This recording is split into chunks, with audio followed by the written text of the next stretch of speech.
Hello, children. How are you all? Hope you all are in the pink of health. Welcome back to our class. Today we will continue with chapter 16, The Mughals.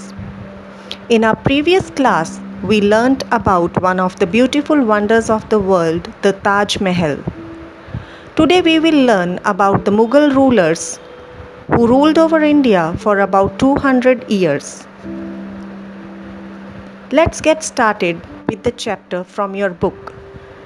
The Great Mughals. Shah Jahan belonged to a family of kings called the Mughals. Babur was the first Mughal emperor. He came to India from Central Asia and conquered lands here. The Mughals ruled over large parts of India for more than 200 years. During their rule, they built many grand buildings and monuments. They also supported the growth of art and learning. Now, children, as we have already read yesterday about the Taj Mahal, that it was built by Shah Jahan. Now, who was Shah Jahan? He was a king. He was from the family of Mughals. And Babur was the first Mughal king who came to India from Central Asia. He invaded India in 1526 to 1530. At that time, he was the king of Kabul. Though he laid the foundations of Mughal rule in India, but he did not live long to see it growing. He died very soon as he started ruling in 1526, and very early in 1530 he died. So he could not see his empire building or growing in India. But then his successors took over the throne, and this kingdom flourished in India for more than 200 years. During the rule of the Mughals, they built many monuments and buildings in our country, and they also supported the growth of art and learning as they were the lovers of art and learning, and they brought the Mughal architecture in our country. Let's read Emperor Akbar, the greatest Mughal. Babur's grandson Akbar was the greatest Mughal ruler. He was a great warrior and conquered many new lands. But he only fought those who did not peacefully accept him as their ruler.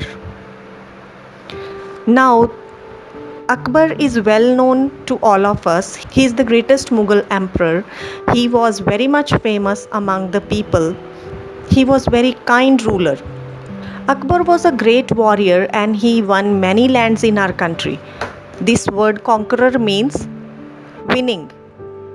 WON won many lands in our country.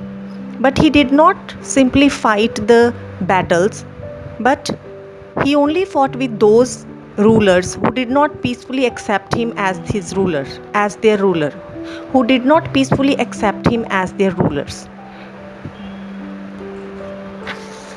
It is said that Akbar was 13 years of age when he became the ruler. He was very friendly with Hindus too. At that time, Persian was the official language in the country, in the parts of the country. But during his time, Hindi language also developed as he respected all the religions equally. Let us proceed in our reading. The Mughals were Muslims, but most of the people of their kingdom were not.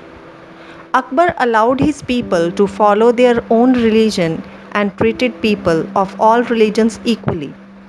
Now, as we all know that Mughals were Muslims and all the people of India were not Muslims. Most of the people were Hindu. Akbar did not force anyone to become Muslim or follow Islam.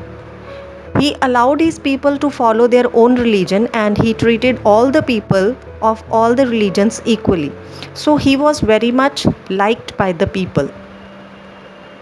Akbar could not read or write, but like his father Humayun, he was a great lover of learning. He also helped in the growth of painting, crafts, music, and architecture. Architecture means the art of building. He had 9 talented men in his court. They were called the Navratnas. Navratna means 9 gems of his court. Raja Birbal was one of them, so was the famous musician Tansen. Now they are saying that Akbar could not read and write himself, but he was a great lover of learning. Like his father Humayun, he was also very much fond of learning. Same way, Akbar was also great lover of learning, and he wanted to develop certain arts in the country like painting, crafts, music, and architecture. He helped in the growth of these arts in our country. In his court, he had 9 talented men. They were called Navratan. They were talented in different fields. They were called 9 gems, Navratans, and one of them was Birbal, who was very much liked by the king, and the other one was a musician, Tansen. Both these were very close to Akbar. Now here you can see two pictures. This is Humayun and this picture is of Akbar. Akbar was son of Humayun. This picture is of Jahangir. He became king in 1605. Then Shah Jahan became king in 1628 and Aurangzeb became king in 1658. Let's read about Shah Jahan. Shah Jahan became king after his father Jahangir. Now Jahangir was the father of Shah Jahan. Shah Jahan and Jahangir both were lovers of art and learning, especially painting. He loved beautiful things like Jahangir, and most of the beautiful Mughal buildings were built during his time, during Shah Jahan's time, like the Taj Mahal in Agra and the Red Fort and the Jama Masjid in Delhi were also built by Shah Jahan. And he also had one beautiful throne made for himself. Throne means the big chair for himself he made in his court where the king sits, that beautiful place where the king sits, that is called throne. It was made with precious stones and gold, and it was called peacock throne. It was decorated with precious stones, hundreds of precious stones, and it was famous as the with the name of peacock throne. Then comes Aurangzeb. Shah Jahan's son Aurangzeb was the last great Mughal ruler. He was a great warrior. During his rule, the Mughal Empire was at its largest. Aurangzeb was disliked by many because they found his laws to be harsh and unfair. After his death in 1707, the Mughal Empire became weaker and started breaking up. So, Shah Jahan's son was Aurangzeb. He was the last great Mughal ruler who ruled over our country. He was also a great warrior. During his rule, Mughal Empire was on its peak. It was the largest at that time. But people did not like Aurangzeb much as he was very harsh and unfair king. He was not like Akbar, liked by the people, but he was not liked by the people. His rules were strict for the people. After his death, Mughal Empire became weaker and started breaking up.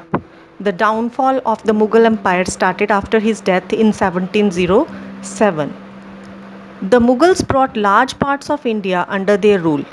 India prospered under them for a long time. The books, paintings, and buildings from their time are things of pride for our country. During the Mughal rule, India prospered a lot and learnt a lot from them.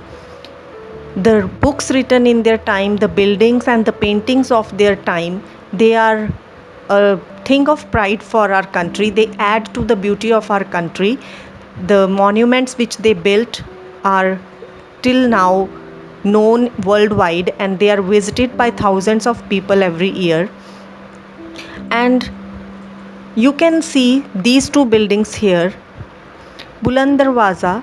It was built by Akbar, a gate to celebrate a victory. It was a symbol of victory. And Jama Masjid of Delhi was built by Shah Jahan. So you have learnt in this lesson, Mughals added a lot to our learning. They contributed their art and architecture to our country, for which we are still known worldwide. They were great rulers. They brought many reforms in our country, and many new things were introduced by the Mughal rulers in our country. So, children, this was all about the Mughal Empire. I hope you all liked this chapter. Kindly read it again from your book and try to get more knowledge from it. And thank you so much for watching the video. Stay home, be safe, obey your parents, and take care. Bye bye.